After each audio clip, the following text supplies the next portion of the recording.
Legal. Bem louco.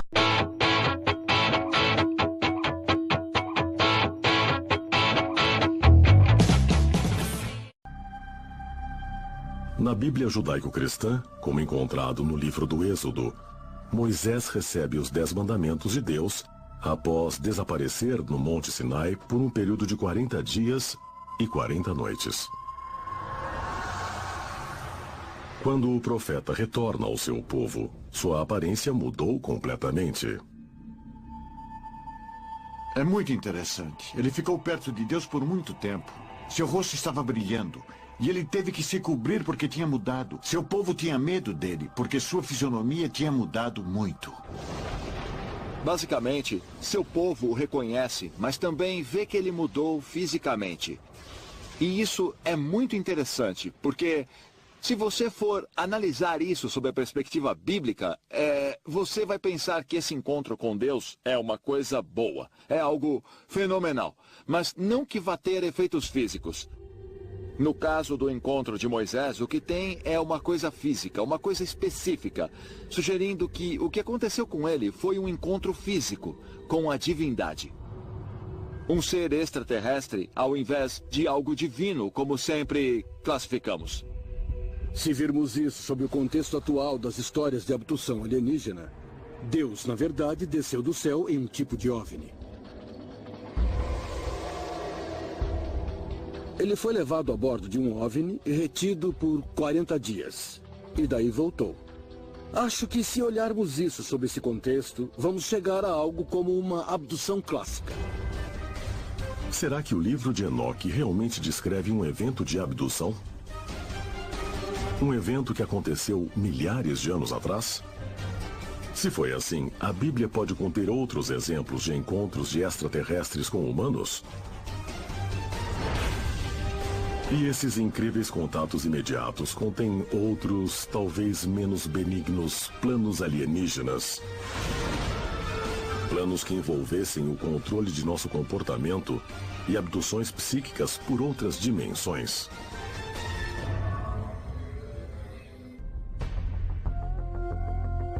Pesquisadores dizem que abduções por alienígenas têm ocorrido há milênios. Esses eventos extraordinários teriam sido documentados no mundo antigo. A evidência pode ser encontrada no que muitas pessoas acreditam ser as páginas que faltam na Bíblia judaico-cristã. Em 1946, uma coleção de manuscritos antigos conhecida como Manuscritos do Mar Morto é descoberta escondida em jarros de argila dentro de uma caverna.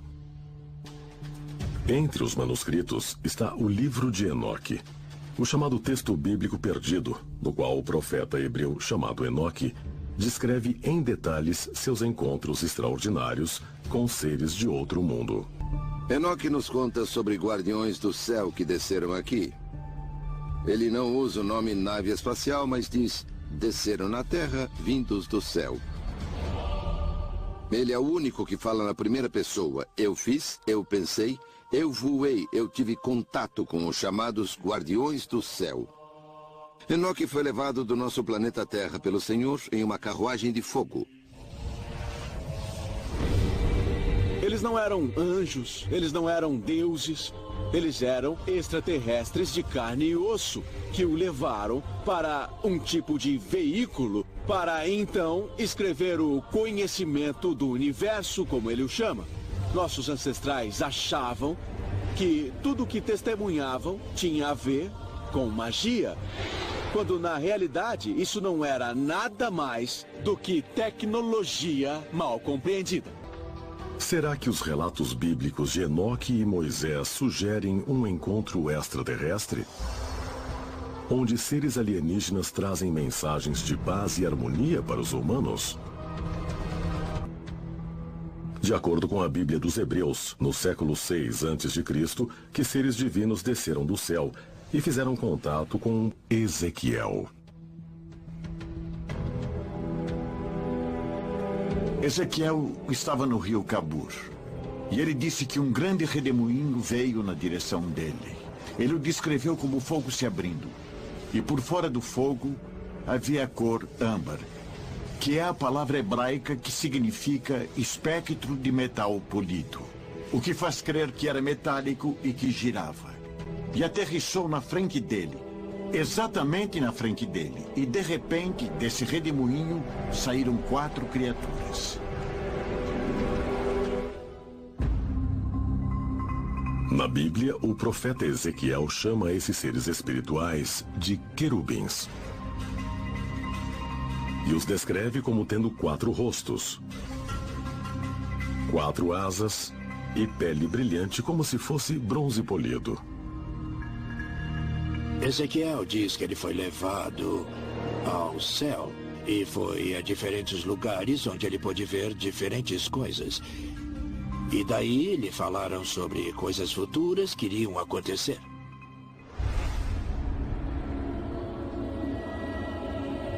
Mas o que de fato era esse objeto misterioso que parou na frente de Ezequiel e o levou para o céu?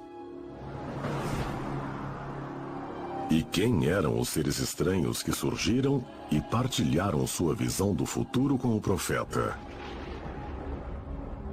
Ele descreveu que eram semelhantes aos homens, mas pareciam ter rostos diferentes, de diferentes animais. E algumas pessoas interpretaram isso como sendo talvez roupas espaciais. Imagine o capacete, a máscara de oxigênio, esse tipo de coisa. Ele poderia ter visto, na verdade, algo que era um rosto, mas que não se parecia com um rosto.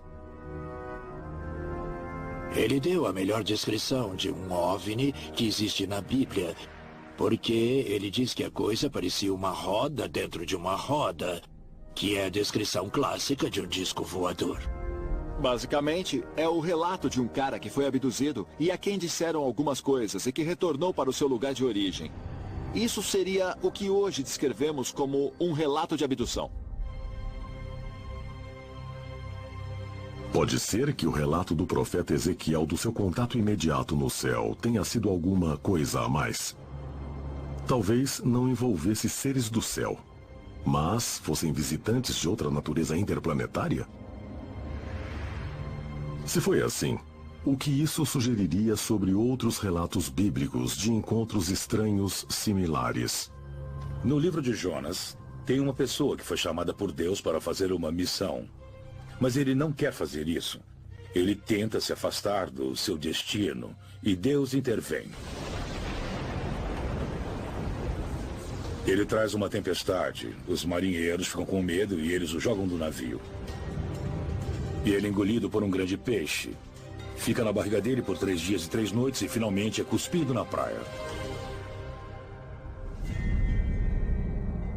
A história de Jonas e a baleia, onde Jonas tem essa experiência transformadora, na minha opinião, foi um tipo de submarino ou um tipo de nave. E o que é mais fascinante é que nos textos apócrifos, nós lemos que a pele e as costelas da baleia eram feitas de bronze brilhante. O que Jonas descreveu, na verdade, foi um tipo de aparato mecânico. Ele foi engolido por um peixe grande e viveu na barriga do peixe por 3 dias. Isso não parece muito provável. E nós sabemos que os OVNIs modernos andam na água, assim como no ar.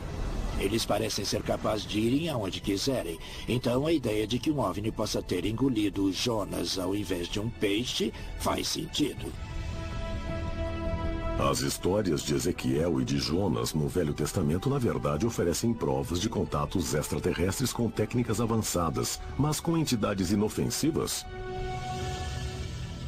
Se for assim, o que devemos fazer sobre relatos similares de seres humanos que foram fisicamente abduzidos e levados para outras dimensões?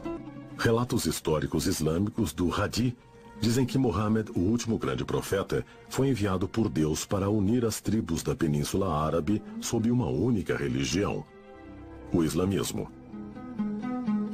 Antes de formar o Islã, Muhammad deve se retirar para uma caverna na montanha, onde ele receberá uma série de revelações de Deus.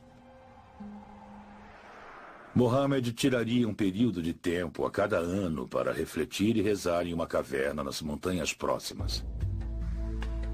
Durante um desses retiros, o anjo Gabriel veio e tinha uma profecia para ele, e foi seu guia em seu ministério. O anjo Gabriel é conhecido no Velho Testamento. Ele faz aparições ali. Ele também anuncia o nascimento de Jesus e João Batista no contexto cristão. Quando ele vai até Mohammed, nós vemos que esse anjo, de repente, torna-se muito mais importante. De acordo com a lenda muçulmana, Mohammed teve uma estreita relação com Gabriel. Durante um dos retiros de Mohammed, dizem que Gabriel deu ao profeta o texto completo do Alcorão. No caso de Mohammed, o que nós vemos é que ele fica com ele durante 23 anos. Ele revela o Alcorão para ele.